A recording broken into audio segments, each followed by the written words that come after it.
touch is a necessity. We use it to communicate messages to the outside world and to get information back from there.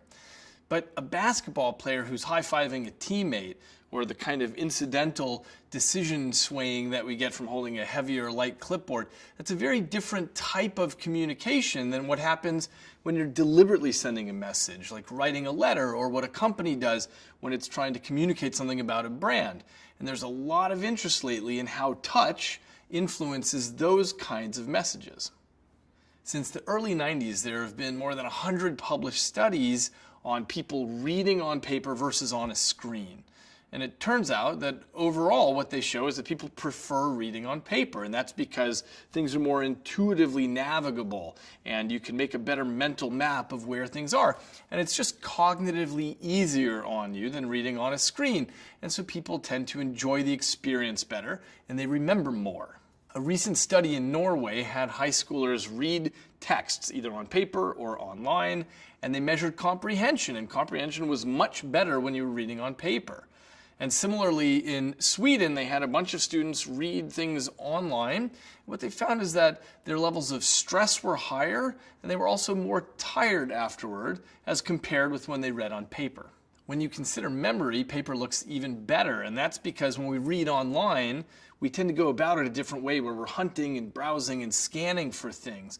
But on paper, your attention is directed in a different way, and so we have a longer-term memory for what we've read. So while digital devices are great for certain kinds of communication, like sending tweets or getting directions, it turns out that even digital natives have a better experience on paper in terms of comprehending what they're reading and remembering it better. My lab wanted to investigate this a little bit further and ask, does the quality of the paper have anything to do with people's responses? Would a high quality paper lead to more comprehension and better memory? Would people have a different emotional response? And given that the brain uses the same networks when judging people and companies, we wanted to understand whether this haptic communication would influence how people feel about brands. It's a classic question for communicators. How does the medium shape the message? So we brought people in one at a time and we showed them brochures for 3 fictitious companies, a jump rope company, a tea company, and a tech company.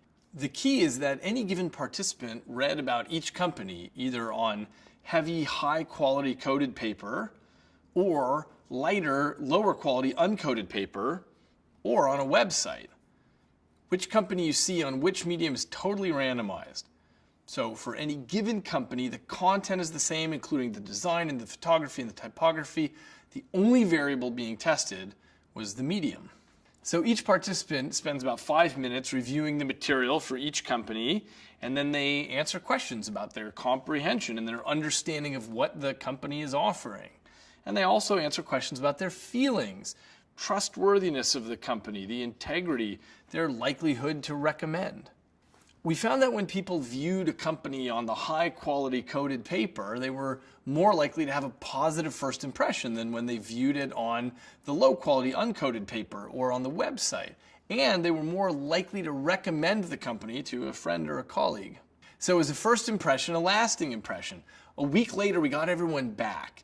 And what we found is that those companies that had been presented on the high quality coded paper had a higher favorability rating. And people were better able to recall the names of those companies 3-to-1 compared to the low quality paper or the websites. The company presented on the high quality coded paper was also the most likely to get rated as having the highest degree of quality. And this is in contrast to the company that was presented on the low grade uncoated paper, which was the most likely to get rated as raising doubt.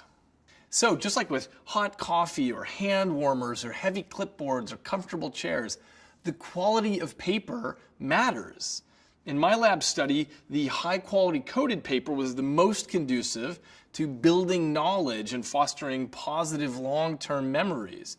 So our study extends what previous research has shown, which is that the physical nature of paper unconsciously influences our decisions.